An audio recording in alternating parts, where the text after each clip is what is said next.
Howdy Energizers, a deliberately very fluffy haired James here, just because we're running a test today on our super duper Ursa Mini 12K going SDI along into through the Blackmagic Design Magic Box into OBS Studio, although DaVinci Resolve's up at the moment. But yeah, reason being for the fluffy barnet is that when you're keying, obviously like hard edges, quite easy to do, where you've got like green against, well, shouldn't really be wearing blue for this. I've put on a different t-shirt for the actual test. But when you've got skin tone hard edge going into green, that's bread and butter for a keyer to do. When you've got like soft kind of like hair going into green, and obviously you've got like scattering of light within the hair and stuff like that, how something handles spill suppression, and you know, seeing the spill color, the green reflected back and being caught in the hair and stuff like that is kind of the test of whether a key is adequate for the job or not. So that's kind of what we're going to be looking at here today. I've just, because we're in the middle of two other jobs, I'm using it on the auto cue, but I've just taken the glass out of the auto cue for now because I'm being lazy and I can't be bothered to set up a proper tripod. And yeah, we'll just be, I'll started off just recording on an SSD using the old Angelbird hard drives for the you can see what the high quality is, and then we'll be sort of like just taking the feed out into OBS using the live keyer and then just doing the live capture to MP4. So, you know, obviously a lot less quality than we're used to working with, but live and doing it all inside OBS native without like third-party keying software or hardware for that matter. So yeah, as you see, I'm in the keying bit now, so it's all totally, I've used a variety of different colors. I've got from Lee Filters, I just got a pack of like different colors, so I was kind of like testing which one of those I thought would be good as I'd move around the different ones. We're using green over there, blue above, dark blue there, dark blue off to the side here. So without further ado, the test. So here's me doing a bit of funky dancing. You can see there's a significant portion of my head cut out at the moment. We're trying to get it close to the actual key color, but there's an appreciable amount of spill that just comes off the fact that the light is hitting the walls and bouncing back. And because the wall is actually painted white at the moment, it's not painted green, we're having to key off of quite a pale color, so there's not a huge amount of saturation there. The reason I've used pink, see there on the side of my head, see it's still sort of cutting out, so that's the spill coming off the bounce of the far wall. I'll get my phone out in a bit and so you can see, rather than just this shot, I'll show you what the rest of the studio looks like. Bear in mind, it's just finishing one shoot and preparing for another shoot, and there's a load of absolutely everywhere that has to be out for the purpose of the two shoots. So this will be completely clear and ready for hopefully when we do our test. I should get everything out of the way, but certainly when we do the actual job, we'll make sure there's nothing in the space that doesn't need to be in the space. And I think we got enough space to set up two, well, we definitely got enough space to set up two shots, but I think we've got enough space to do it and control the light and not have too much spill going on.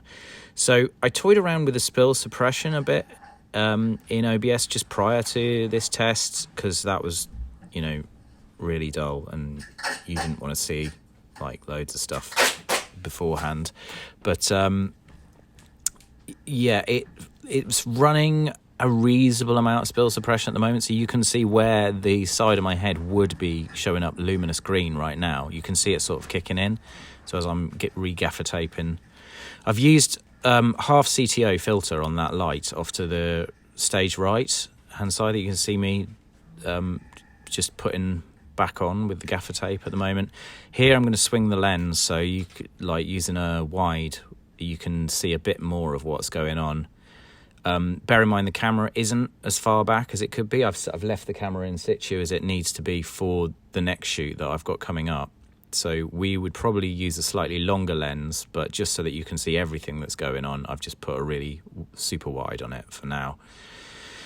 35mm film backing on the Ursa, so this is showing like wide angle frame of view, and the top bar on either side that you can see windowed is actually because it's on the auto cue stand at the moment. It's not on its proper stand, because we've got auto cue for the next job coming up, and I can't change all of that over just for a small test. This should be enough. So as I'm walking into the sort of greeny blue lights, I've got a combination of sort of blue, cyan, and then a green light coming off to the side, and I've sort of keyed a greeny cyan colour, more sort of straight cyan actually, even green blue mix, for the actual key colour that's running through OBS. But as I move off to the right hand side, it's getting more sort of like blue, so the keyer isn't perfect. As I move off to the left hand side, the brightest light you can see is green, obviously green being, you know, in terms of luminance, way higher than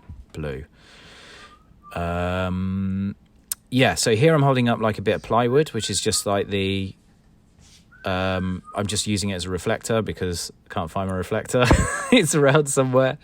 So you can see, like, as the fill lights bounce back into the side of my head, the key is perfect. Obviously the light spill isn't, but when we are lighting, like, I'm only lighting from a shallow side angle at the moment, because that big main studio light is in the way of where I'd normally put the key light.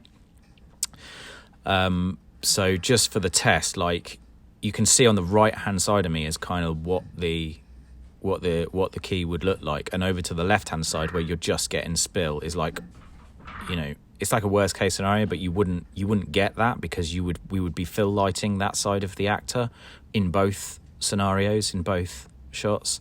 So here I'm using like a rotary. We've got like a product spinner that rotates products at every 120 seconds it does a full revolution. That's what that is. So it's making for a bit of a better reflector. So you can see that, like, I'm emulating what a proper fill light should be off to the right hand side.